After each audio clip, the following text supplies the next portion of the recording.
Assalamualaikum warahmatullahi wabarakatuh. Selamat datang dalam video presentasi kami. Kami dari kelompok 5 Mikrobiologi Paralel B yang hari ini akan mempresentasikan hasil diskusi dan makalah kami mengenai industri suplemen spirulina.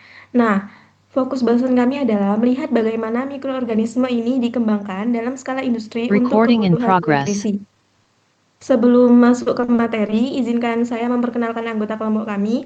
Sebelumnya dengan saya sendiri, Indah Fitria dengan NPM 240310101067.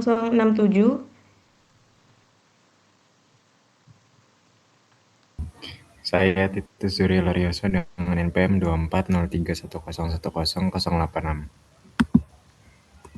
Perkenalkan, saya Ahmad Nusur Hamdani dari NPM 24031010100203. Perkenalkan, saya Nena Zara Ditoloka dengan NPM 24031121.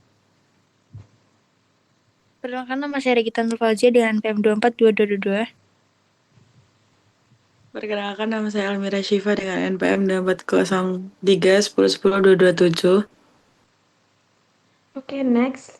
Dalam presentasi kali ini ada 4 poin utama yang menjadi target pencapaian kami. Yang pertama yaitu menjelaskan pengertian spirulina secara mikrobiologis. Yang kedua, mendeskripsikan klasifikasi dan struktur sel spirulina. Yang ketiga, menjelaskan proses pertumbuhan dan reproduksinya. Dan yang terakhir, menguraikan manfaat spirulina dalam berbagai bidang.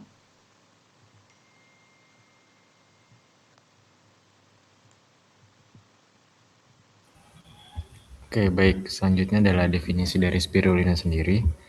Jadi spirulina itu merupakan mikroorganisme fotosintesik yang berbentuk filamen spiral dan termasuk ke dalam filum cyanobacteria. Jadi secara ilmiah, spirulina itu lebih tepat diklasifikasikan sebagai genus Arthrospira. Dan kemudian spirulina ini merupakan organisme yang hidup di perairan tawar maupun air payau dengan tingkat alkalinitas yang tinggi dan bersifat autotrof karena mampu menghasilkan makanan sendiri melalui proses fotosintesis. Dua spesies yang paling banyak dibudidayakan adalah Arthrospira platensis dan Arthrospira maxima yang dikenal memiliki kandungan protein tinggi serta pertumbuhan yang cepat.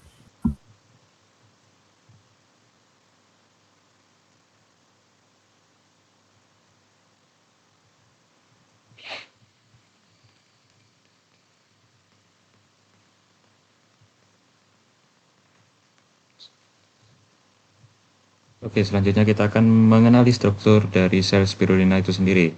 Yang pertama, spirulina merupakan organisme prokariotik yang tidak memiliki inti sel sejati atau nukleus dan organel bermembran. Kemudian yang kedua, materi genetik berada di sitoplasma dalam bentuk nukleoid. Yang ketiga, memiliki membran tilakoid yang berfungsi sebagai tempat berlangsungnya fotosintesis. Yang keempat, dinding sel tersusun dari peptidoglikan yang memberi bentuk dan perlindungan. Serta yang terakhir, tubuh berbentuk filamen spiral dengan ribosom 70S yang mengandung sintesis protein dan pertumbuhan cepat.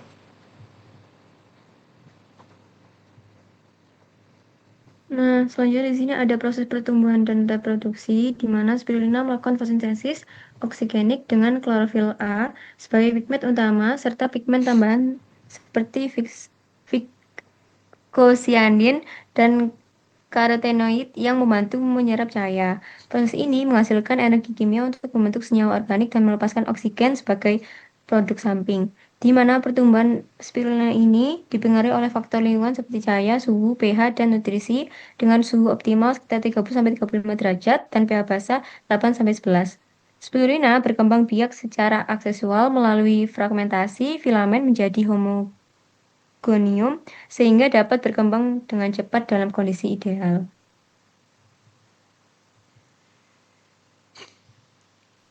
Kemudian ada manfaat dari industri spirulina ini. Yang pertama yaitu pada bidang kesehatan, manfaatnya yaitu untuk mengandung protein tinggi dari 60 hingga 70%.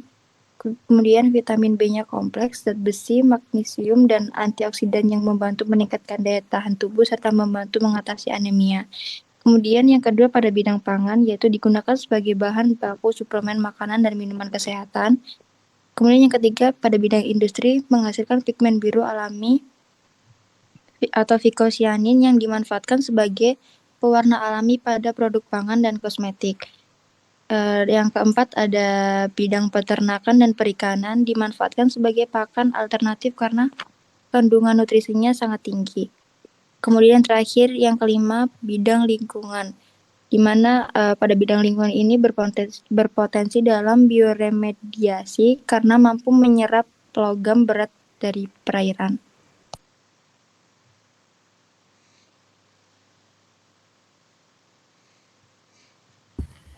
Oke, selanjutnya jika tadi sudah dijelaskan tentang manfaat-manfaat dari spirulina sendiri, sekarang fokus kita adalah pada peran spirulina pada industri suplemen. Nah, peran spirulina pada industri suplemen itu, yang pertama, spirulina itu merupakan sumber biomasa mikroba yang kaya nutrisi yang digunakan sebagai bahan baku suplemen kesehatan.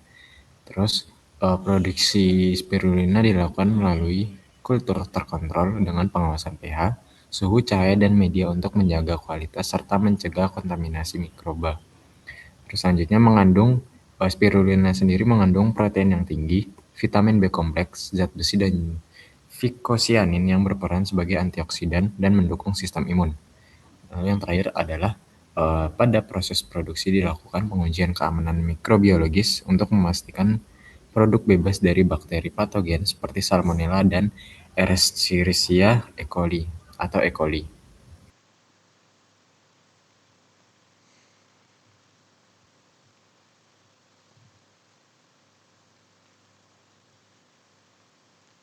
Oke, selanjutnya ada faktor-faktor yang mempengaruhi, yang dimana yang pertama faktor intensitas cahaya. Di sini spirulina merupakan organisme fotosintesis, itu fotosintetik, yang dimana cahaya itu penting sebagai sumber energi untuk proses fotosintesis. Yang kedua, suhu, dimana si spirulina ini akan tumbuh optimal di suhu sekitar 30 hingga 35 derajat Celcius untuk mendukung aktivitas enzim dan metabolisme sel. Yang ketiga, pH. Spirulina ini tumbuh baik pada kondisi basah di pH sekitar 8 sampai 11 yang juga membantu mengurangi kontaminasi mikroorganisme lain yang tumbuh di pH yang asam. Kemudian yang keempat itu nutrisi. Ketersediaan unsur hara seperti nitrogen, fosfor, dan mineral penting untuk pembentukan biomasa dan metabolisme sel. Yang kelima, karbon dioksida atau CO2. Ini dibutuhkan dalam proses fotosintesis sebagai sumber karbon untuk pembentukan karbohidrat. Yang terakhir, salinitas dan kualitas air.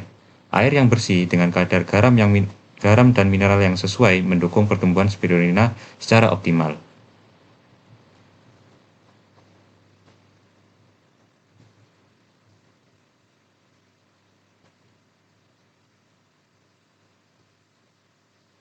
Selanjutnya ada proses pembuatan suplemen dari spirulina, di mana pertama kita mulai dari kultivasi spirulina, di mana tahap awal adalah pembudayaan spirulina atau mikroalga di kolam terbuka atau fotobioreaktor.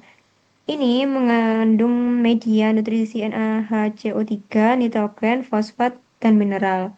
Kemudian pH-nya itu akan dijaga basah kurang lebih 8-10 pada suhu 30-35 derajat. Pada proses ini itu membutuhkan cahaya matahari atau lampu buatan untuk fotosintesis. Tujuannya ini itu untuk menghasilkan biomasa spirulina dengan kandungan protein atau pigmen yang tinggi.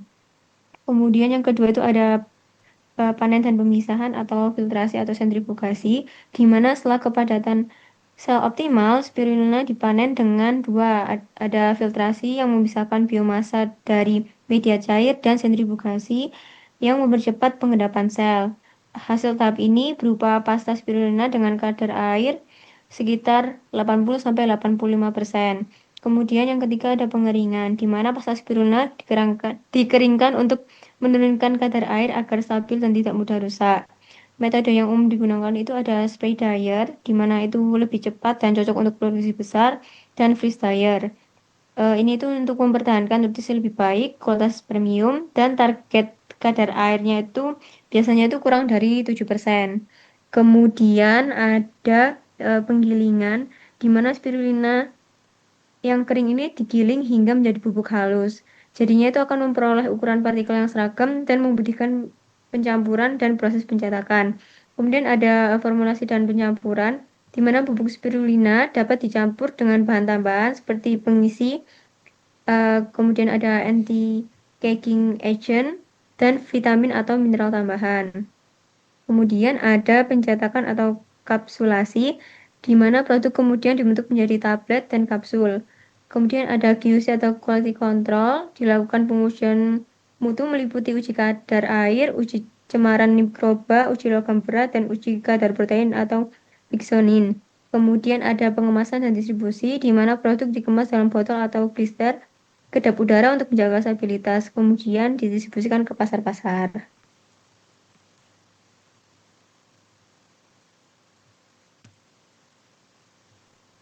Oke, selanjutnya ada kesimpulan yang bisa kita ambil dari presentasi yang sudah kita bahas tadi. Berdasarkan pembahasan mikrobiologi, spirulina merupakan mikroorganisme fotosintetik dari kelompok cyanobacteria yang secara ilmiah dikenal sebagai genus Arthrospira dan bersifat prokaryotik.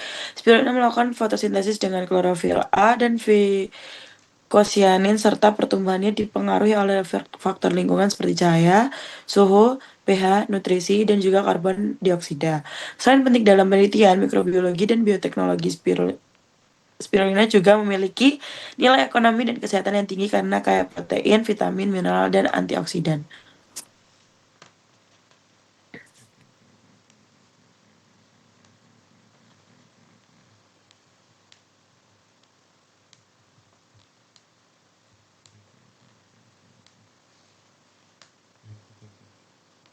Baik, kurang lebihnya terima kasih. Mohon maaf apabila ada kesalahan. Kami ucapkan wassalamualaikum warahmatullahi wabarakatuh.